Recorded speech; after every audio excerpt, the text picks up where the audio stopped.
Okay, I am recording. I did live stream this morning, and I wound up actually deleting the video because there was some wacky audio stuff going on, and blah blah blah. So this shot where I left it, and of course you would only know this if you had watched the live stream. Which statistically, how many people are there in the world? There's 7 billion people in the world, so there's basically 6,999,997 chances out of 7 billion that you didn't watch the live stream this morning. Because I think there were 3 people watching. I'm just not popular. So, anywho, so I was working on these shots in Krita. Oops. Let me get my hotkeys right here. And it's looking okay. I like the work with the liquify tool though. And we got this. And so basically, yeah, this shot and then this shot. So my boss wishes to see you, and he could have knocked instead of sending 2 clumsy oaths. So I decided I didn't like the shot that I had there. So it's like, instead of trying to like repurpose it or make it work, I'm just like, forget it.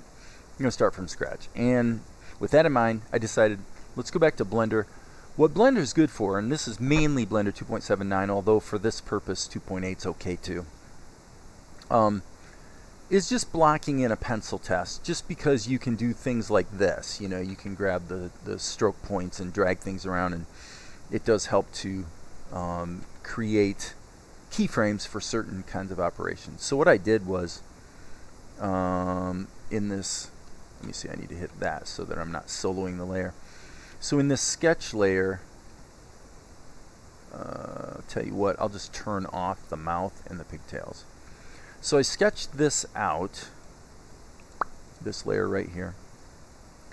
And I want her to kind of be looking down at the guys and then kind of raise her chin a little bit, like, he could have knocked instead of sending 2 clumsy oafs like you. That's kind of the attitude I was looking for. So I drew this pose, knowing I'd stick in the mouth later.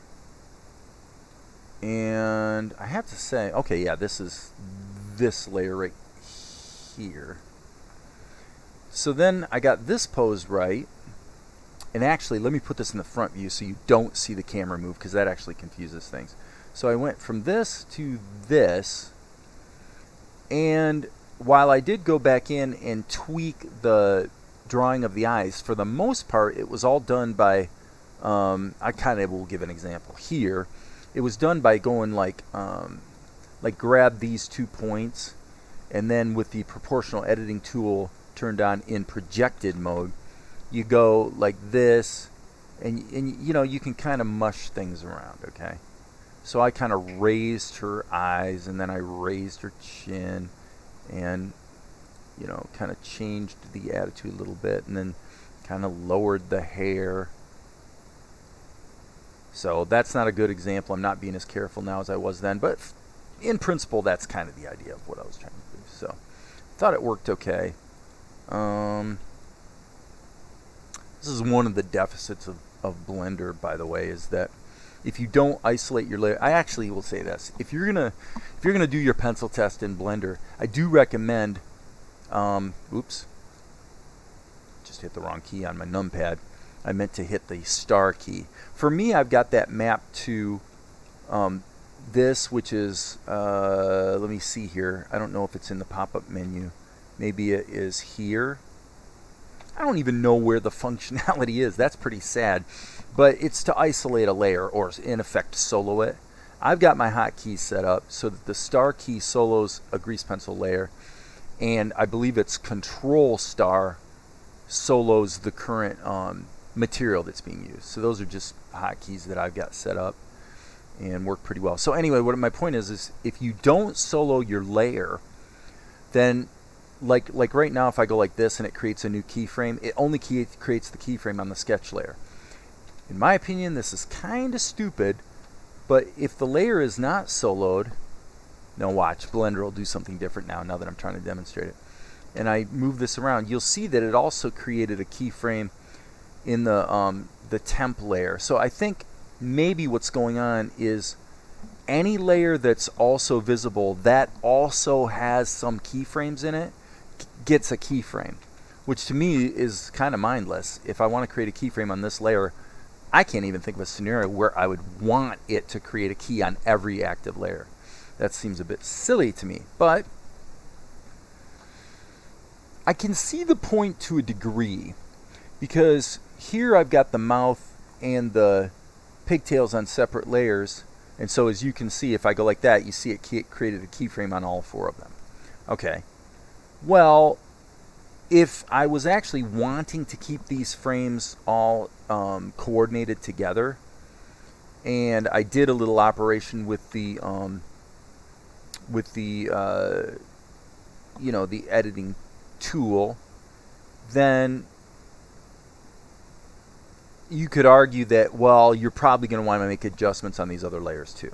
That is true, but you can do that by either way. You have to move to those layers, so it's kind of like, for me, I'd rather do it. I'd rather choose myself. So the way I get around that is I just solo the active layer, so that only it gets keyframes. So anyway, long story short, too late. Is once I got this other pose right, I actually used the interpolation right here to interpolate between them. So now I'm going to drag this key over here and show what that looks like. So I basically just move that key over to here.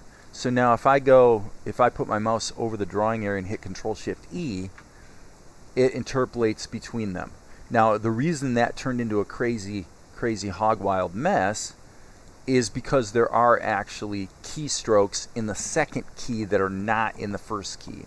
If the only difference between these two was movement of the existing points, in other words, let's just try to do an example of that. I'll switch this into connected mode.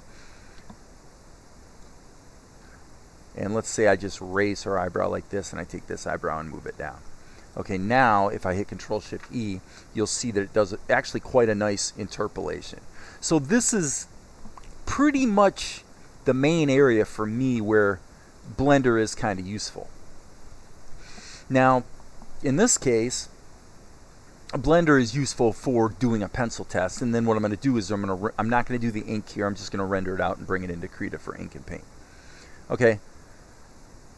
So I had her go like this, and because excuse me, because I never filled in her eyes here, it actually looks like she blinks.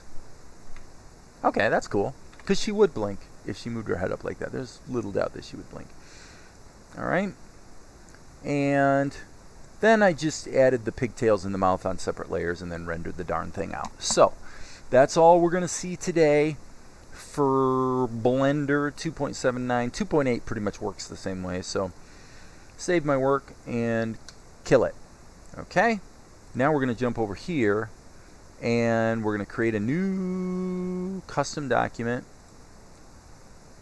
and I'm going to immediately save this as in the Krita folder as 0040B, and I tend to like using capital B in my file name, so there it is. All right, so we'll get rid of this. Now, so the question becomes, how do we move on to the next step? The next step is ink and paint. I'm happy with the motion, blah, blah, blah. What we do is we import animation frames. Okay, so I want to add images, and then I'm going to go to the Valves Anime Render Shot 0040B, and ultimately what I'm actually going to do is I'm going to wind up rendering over these. There's two reasons why I can do that. Number one, once I do the ink and paint, who cares if the sketch gets overwritten? And number two, once I load the pencil test into Krita, it becomes part of the Krita file anyway. And so technically I don't need this image sequence to be residing on disk somewhere. It's just taking up space at that point. So there we go. There's the list of files. Step 1. I think we're in good shape. Let's give it a crack. Now, the downside to all this is that it's going to kick up the, as you can see right up here, you can see it going up like a banshee right there. It's going to kick up the memory footprint for the Krita file because I'm loading 100 and I think 10 or 20 frame image sequence, into Krita. So that kicked me up to 500 megabytes. That means I don't have a lot of latitude here. Oh, by the way, there's one other thing about this I should show. All right, and I'm going to save this right now. Okay. In Blender, I also programmed a camera move. So that is going to make my work in Krita a little harder, but I only need to figure out the resizing of the character over 4 frames, so no big deal. It should only take about 30 seconds or so to take care of that. So, having said that, now I want to reduce the memory footprint, and here's how I'm going to do it. Boom, boom. Okay, so there's where the camera move starts. I'm going to take all these frames and delete them. I do not need the lip sync in there. I already know what the lip sync's going to be. And if I want to recap and see, you know, if I get the timing of it a little whacked, I can always load the Blender file and just look at the grease pencil keys, right? So this, she moves, she moves, she moves, she moves. Okay, so actually it's more like 6 or 7 frames. Okay. And I am going to keep up to there. Okay. So now I'm just going to kill a couple of these frames until I see her eyes flash right there. And so we can get rid of all these. Is that right? Okay, cool. And in point of fact, you know what that means? All the rest of these can be deleted, because the only reason they're there is for reference on the lip sync. So I've just thinned it out a lot. So that just dropped my memory footprint to 50 megabytes. Good deal. So now all I got to think about is ink and paint, right? So let's move this layer down to the bottom, and we'll call this the obvious thing, pencil test. Cool beans. Now we're going to come up here, and I want to think for a minute. Let's hit the rewind button, go back to the beginning. Okay, yes. Okay, the first thing I'm going to do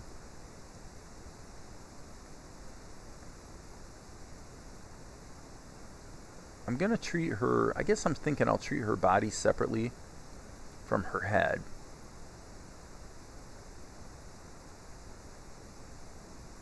So let's draw it on this frame. So I'm going to actually insert a keyframe here, and I'm going to insert a keyframe back here at the beginning. Why am I doing that? If you've got to draw something that's going to be scaled, it's always going to be a little sharper if you scale it down than if you scale it up. So let's draw the big version first and then shrink it back down into the small version. Makes sense, folks? I think so. So now I'm going to hit the Q key so that for me that turns on smoothing, and I'm not going to do anything at all with her head yet. I'm just going to ink her arm.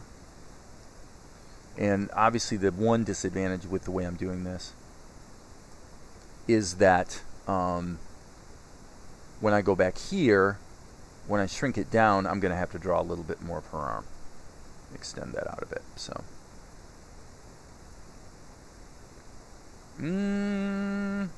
yeah, that's not too bad.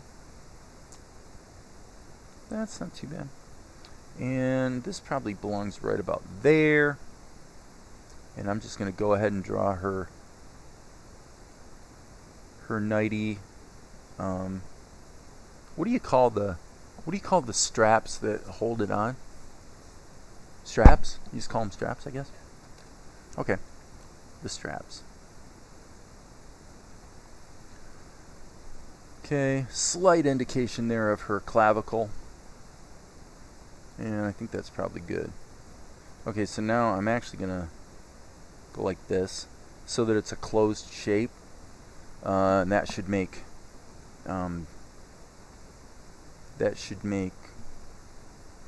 painting it easier. Okay, so now what I'm going to do is I'm going to go 1, 2, 3, 4, 5, 6. I don't think I need this one. Actually, I do.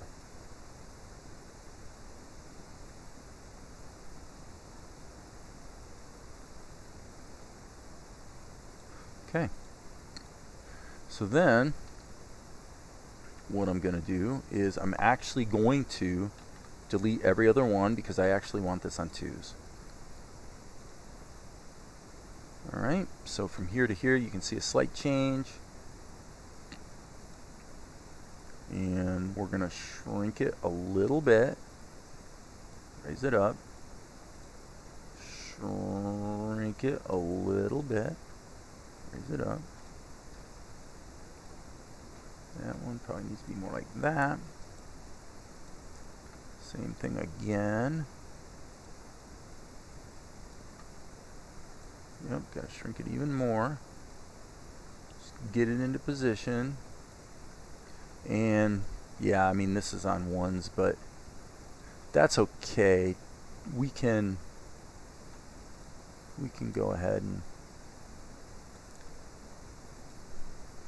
be happy with that, and then we'll take this key and just move it downstream 1 notch and then duplicate it down here at the beginning. Okay, so now if we fix it up here at the beginning and then copy it to here, we're basically good to go. So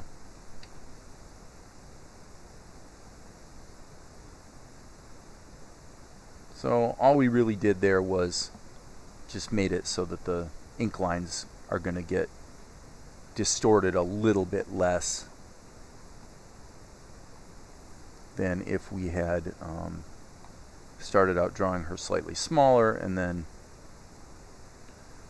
scaling her up. So that should be good. Did we get that? And then we'll put this here. Okay. And you know what? With that, I immediately regret my decision. I'm actually going to work back in reverse. And the reason I'm going to work back in reverse is because, yes, I am going to lose a little bit of smoothness, but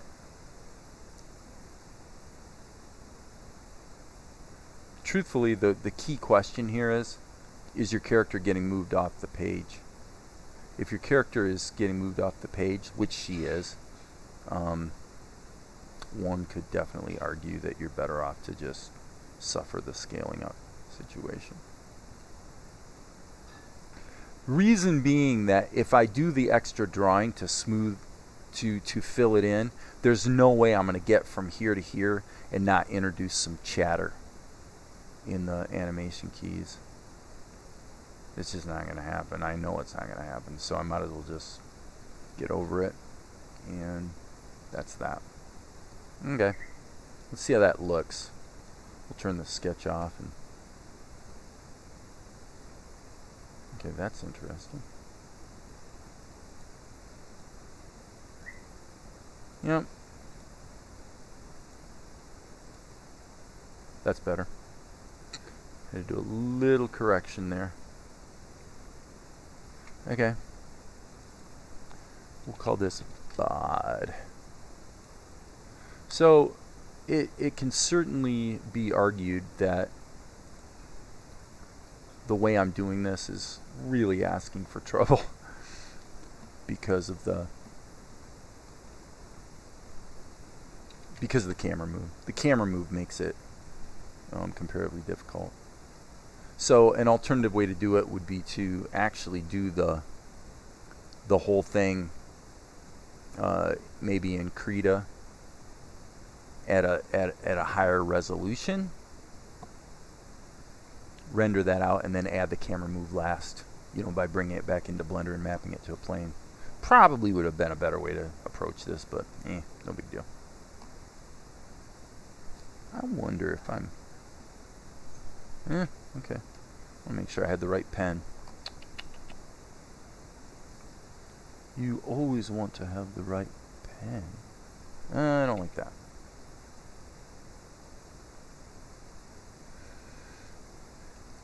I'm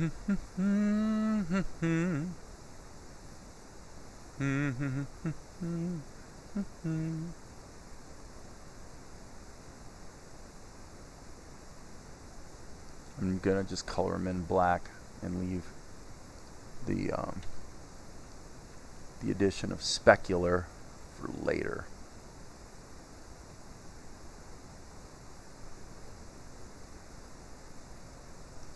Okay,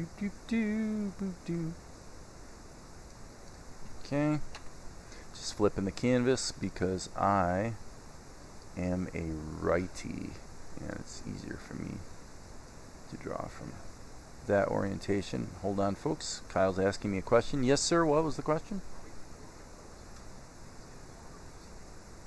Leaving it at the moment.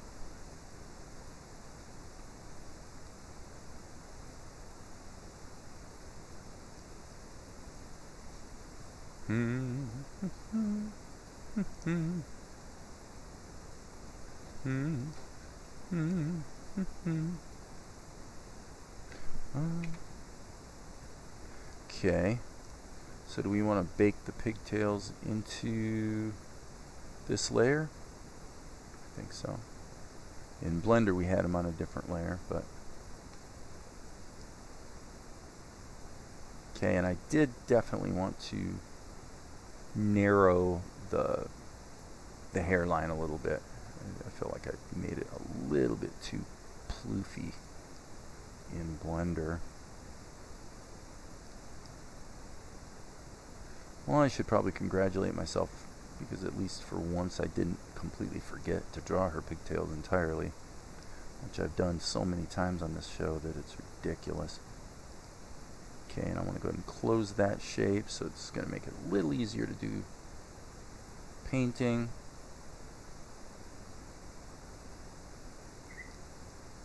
And yeah, the only clunk factor here is that this hair goes behind. You know what, that actually shouldn't even be in here. It would make more sense to just put the back of her hair in the other layer.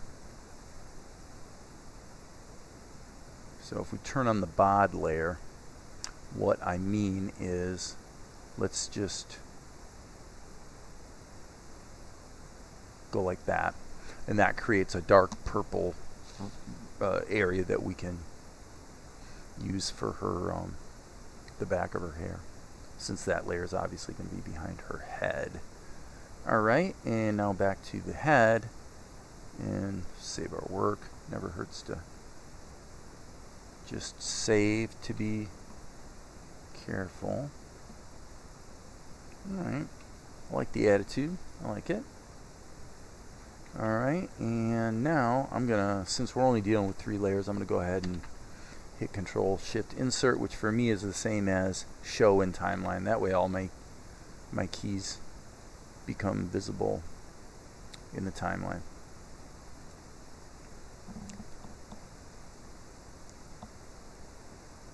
Okay, and this is on 2s, so let me just check this. Yep. Wait a minute. Looks like it didn't move there. So I'm seeing the pencil test move, but not the... Oh, yeah, okay. I see what's going on. Okay, yeah, it looks like that's a copy, so I only need to start moving the head here. Okay.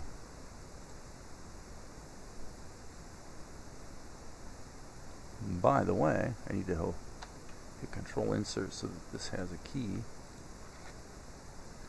And boy, oh boy, this is going to be a challenge, because I'm really not good enough to pull this off. I'm not good enough to pull this off. But you know what? I'm going to try it anyway. So.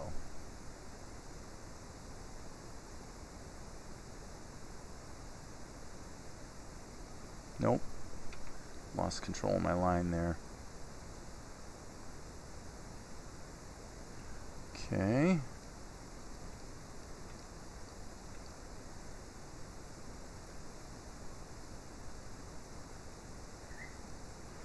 So what is it that I'm not good enough to pull off? Well, keeping the continuity between these poses,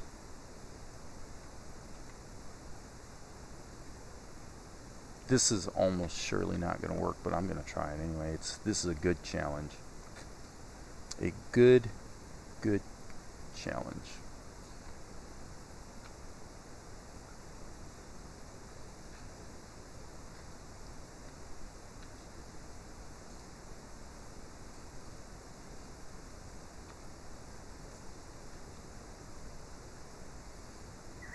So we just have to make everything a little bigger, a little closer.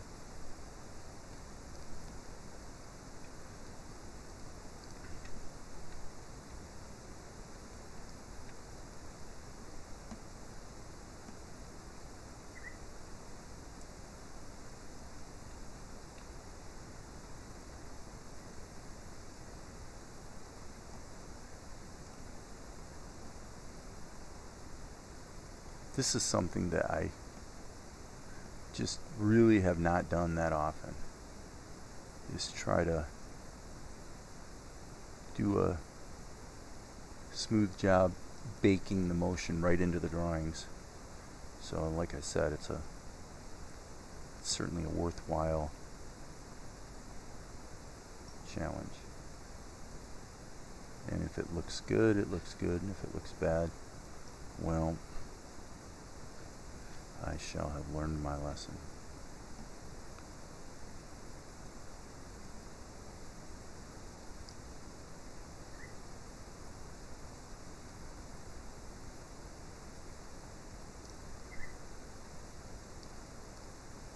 Okay, that's definitely interesting. Let's see. We'll solo this layer, and I really should turn the onion skins off.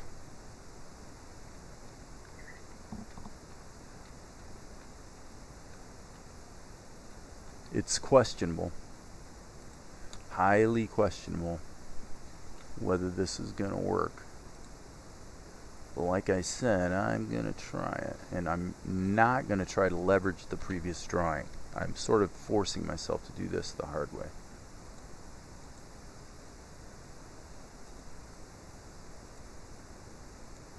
Now let's keep drawing. Let's keep going here. I have to have the onion skins on though, because unfortunately this is pretty critical that the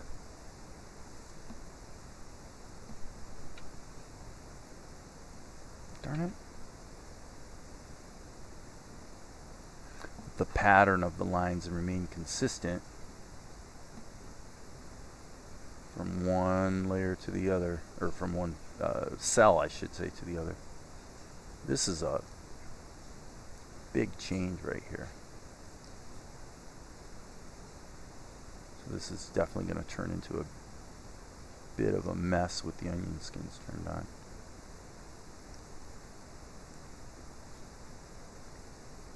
Well, like I said, that's why I'm doing it. I'm doing it for the challenge of it.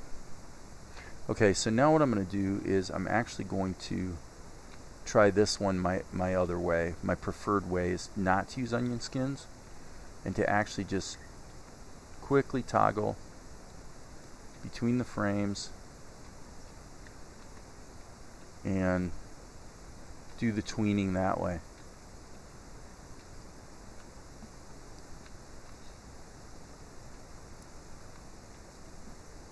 Honestly, I think I like this way better.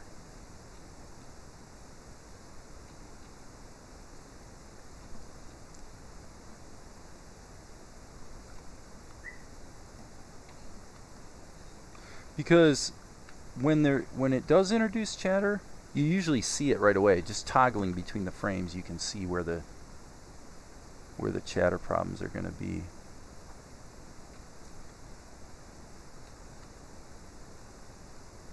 Now I say that, again, I may get to the end of this and go, oh my gosh, this looks terrible. It could happen. Believe me. It could definitely happen. Alright, so again, that was the part that I had been doing with the onion skins.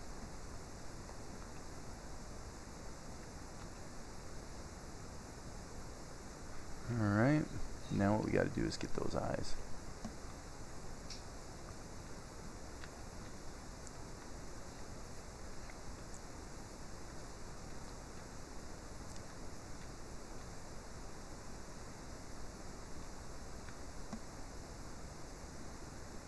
probably this is the hardest aspect of it.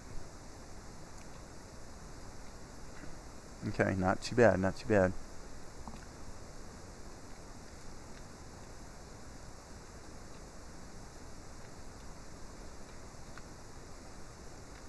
I imagine if I was watching someone else's video and they were doing animation, this is probably the part I would like watching the best. Just seeing how you get from, you know, get that motion in there. Okay, so here we've got a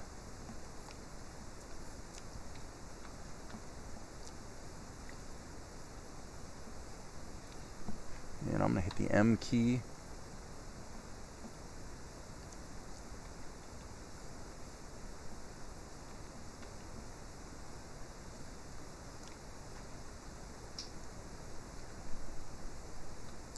Pull back. Let's solo this again.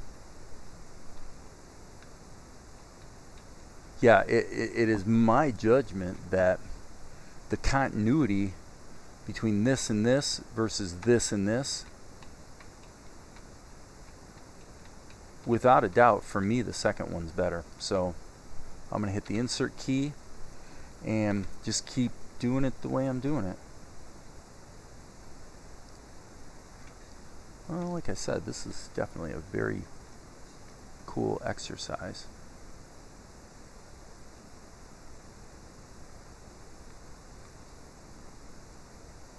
Whoops.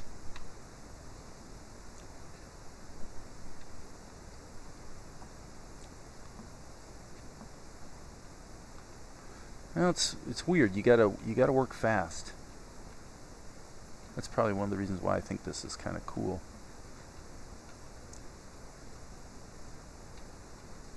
And you sort of have to work with one little line at a time, sort of.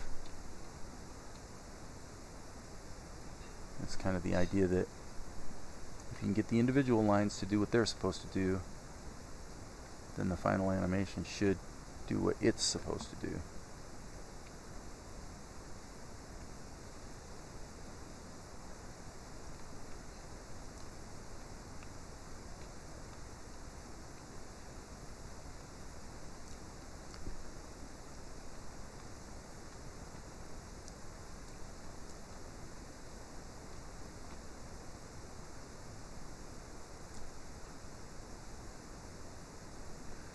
Alright, so her pupils,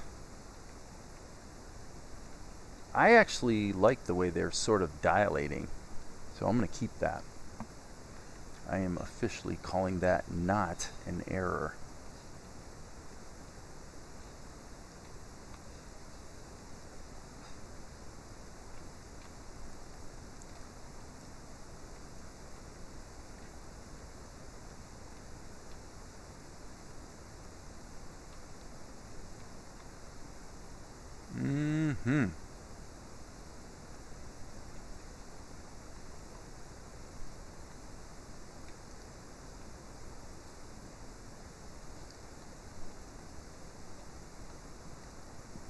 Probably for the lines of the pigtails, it probably would be better to just actually use onion skinning, I think.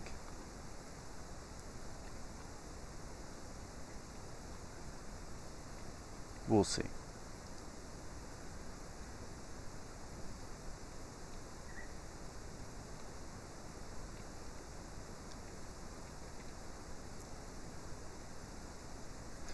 There's something about this business of drawing these really short choppy lines and then connecting them up that I like. Don't know why, but I do. Yeah, like I said, I think the continuity not using the onion skins is definitely better. So, save my work.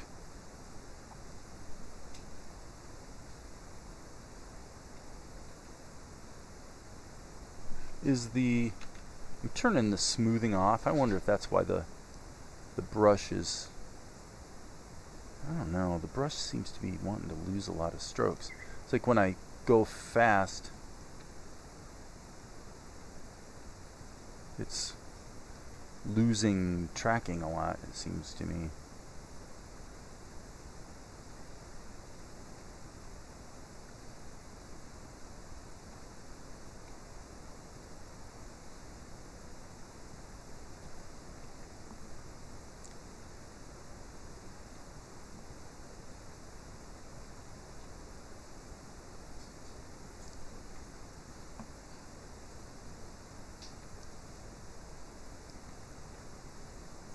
But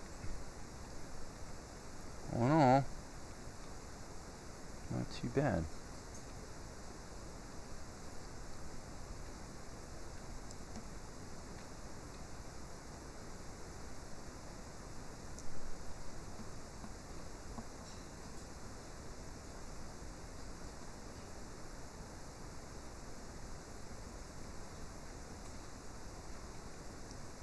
Okay.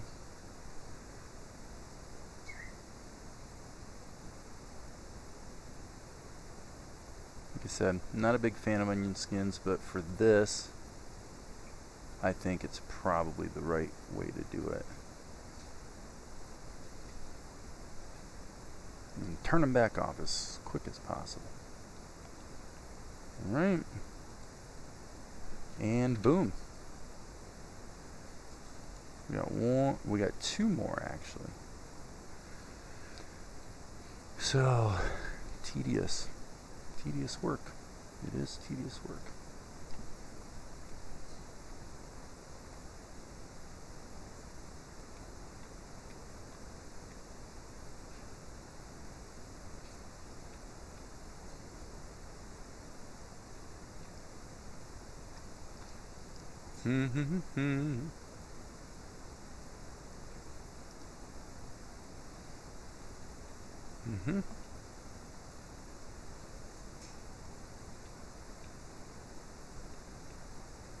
It's just kind of cool. If you go fast enough, you can just kind of feel it.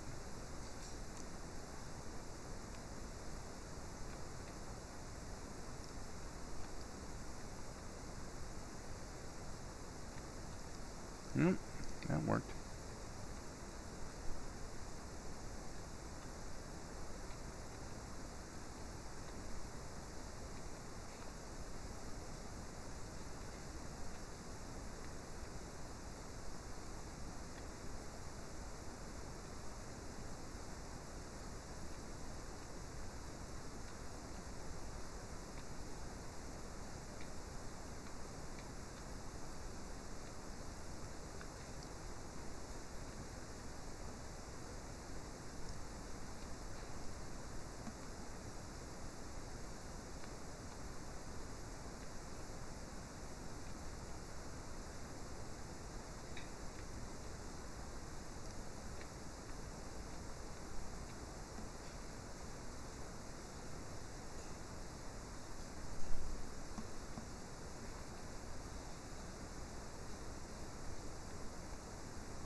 Okay, now the difference here that I think I'm gonna try to work with is that her pupils are now starting to move down. So her head's going up, so her eyes are gonna come down.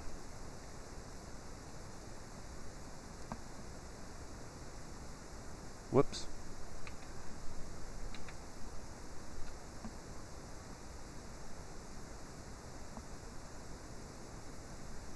Gotta make it smooth. Okay.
Okay.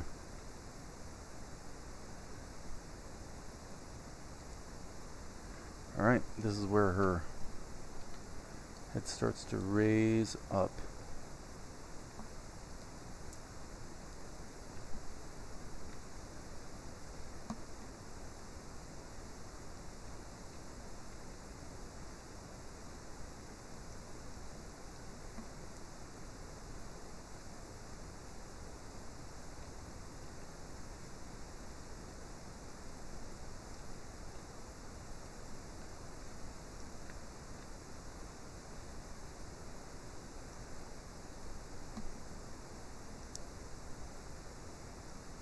So what's kind of happening here is her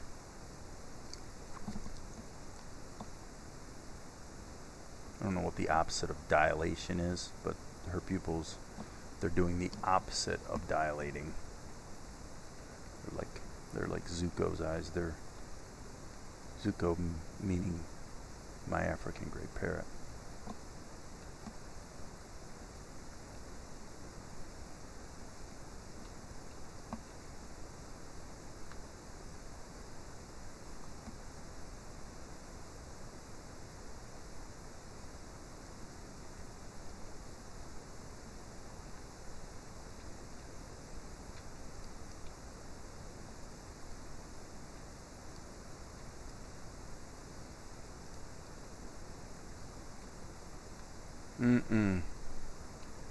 That one was wrong.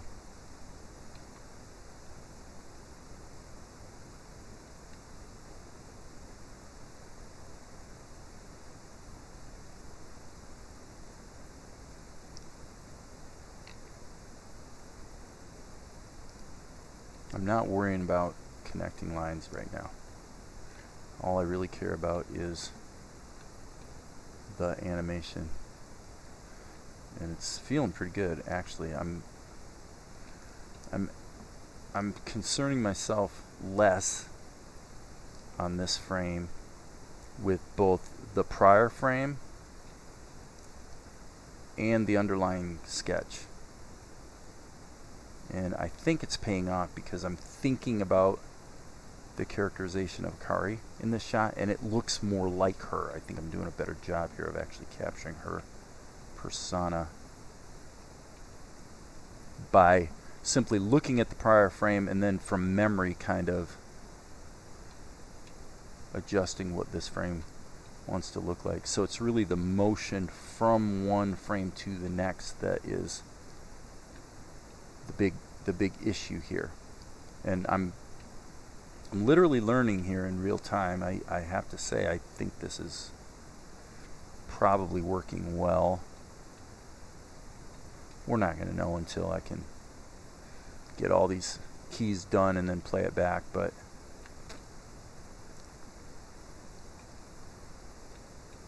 yeah, this is a real trick. This is actually the hardest thing to animate, is when you're having something that's round like a skull and you're just animating, you're trying to smoothly animate a change in orientation. At least for me, there's nothing more difficult. There's nothing easier to screw up than that. That's why I don't attempt it very often. I usually try to find some way to cheat the transitions so that the software sort of interpolates things for me or whatever. Or just avoid that type of shot altogether, actually, is the quintessential way to deal with it. Okay. So now here, yeah, again, same thing. We're just going to have to draw.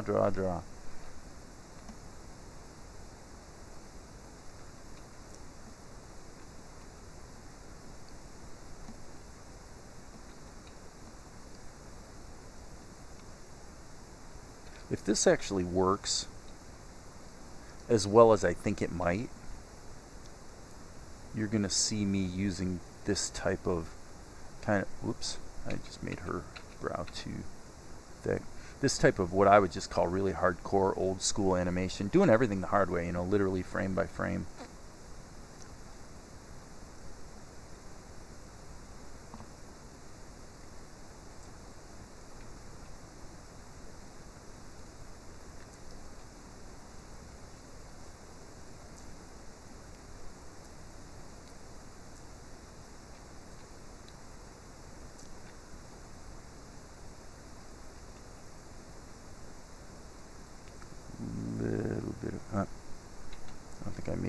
iris is big enough there.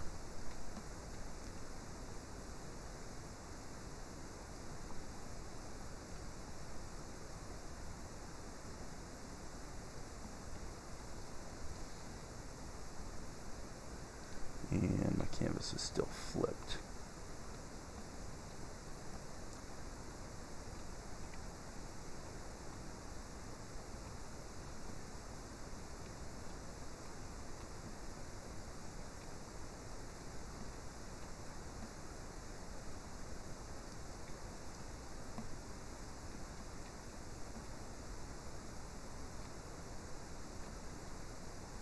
So it's kind of a, how do I describe this?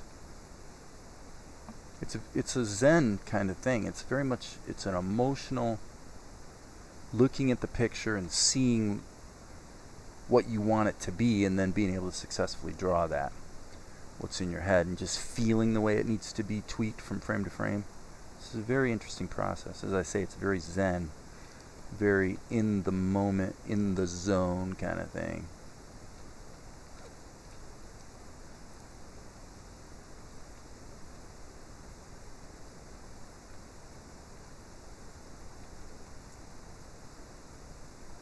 Well, like I said, we'll see if it works.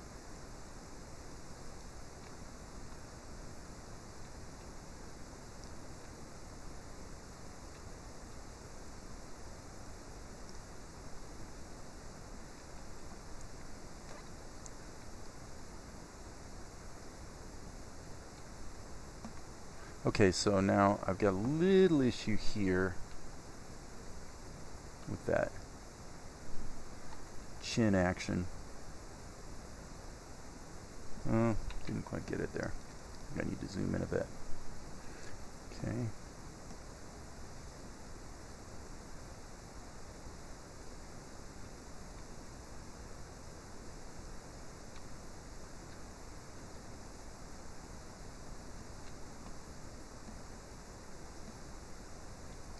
Okay, let's just see. Okay, so yeah, definite problem there. Big problem. Silly mistake, really.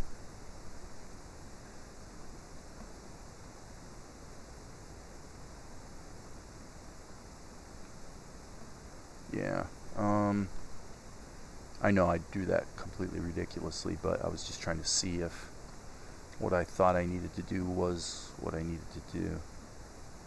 Okay, yeah, this is not acceptable either.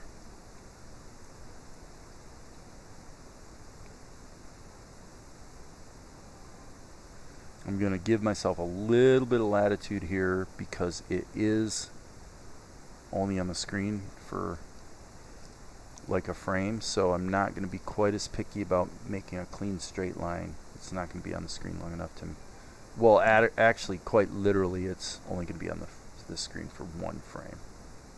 So now what I need to do is get that point right there, that point right there, and now let's see if we can connect those relatively smoothly. Yeah, that, it's not right yet. It's not right yet, but it does do a better job of making it look like she's lifting her head, so that's cool. Learning as we go here, folks. Learning as we go. I'm just going to keep doing what I've been doing as far as these short, sketchy lines. I'll worry about filling in the ink well. Not ink well, but ink correctly later. I'm not going to have that go down quite as much as it did.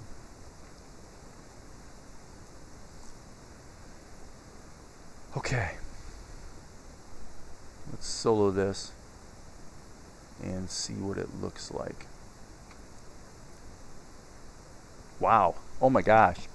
That looks really good. Holy crap. That's like the best.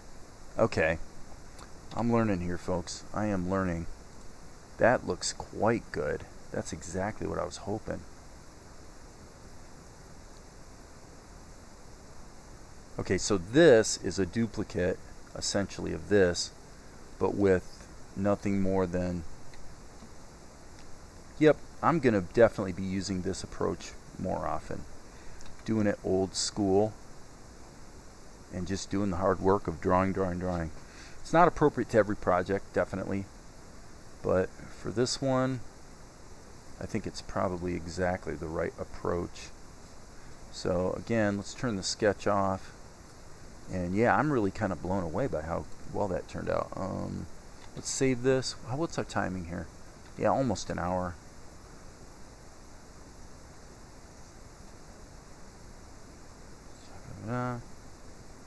Okay, one more thing I want to change here is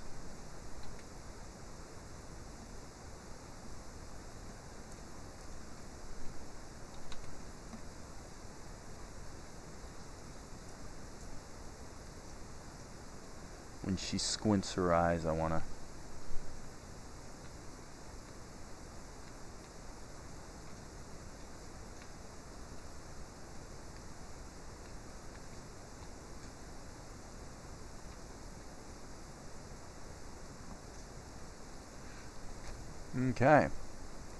Okay, I think with that, maybe this would be a good time to stop, take a break. Yeah, that looks great. Boom, boom. Let's look at what her line is. Her line is, he could have knocked instead of sending 2 clumsy oafs. He could have knocked. Oh yeah, so she says, he could have knocked instead of sending 2 clumsy oaths. That's the way it's supposed to be. He could have knocked, zoom, instead of sending 2 clumsy oaths. Okay, so now the only other thing maybe is right here. Let's put this on 2s.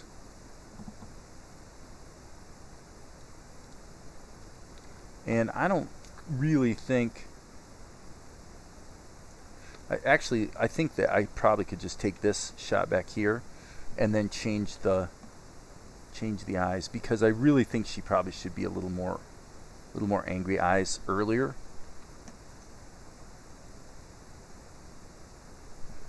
Okay, so let's take and erase that.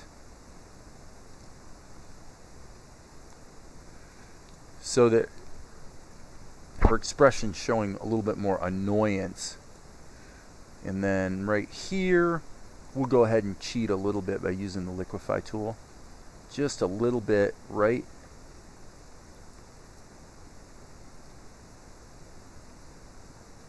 here.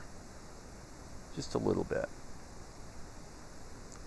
Yeah, that's fine. A little bit of a squeeze. The fact that her hair moves a little bit with it doesn't matter. Okay, so I would say that's probably it. I'm going to stop for now, and we'll come back and we'll do ink and paint and get the lip sync done on the next video. And so with that, as you guys know,